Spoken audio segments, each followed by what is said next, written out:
कि जिंदगी थोड़ी है, हर पल में खुश हूं, काम में खुश हूं, आराम में खुश हूं, पनीर नहीं तो दाल में खुश हूं,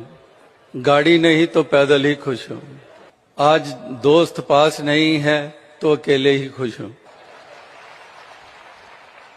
कोई नाराज हो गया है उसकी इस अदा में ही खुश हूं, कल तो बीत चुका है उसकी मीठी याद में खुश हूं, और कल अभी आया नहीं है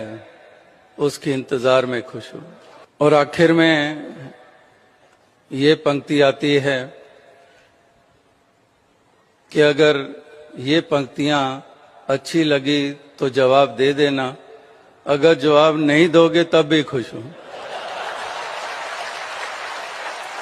तो इस प्रकार से ऐसी मन की अवस्था हर किसी की बने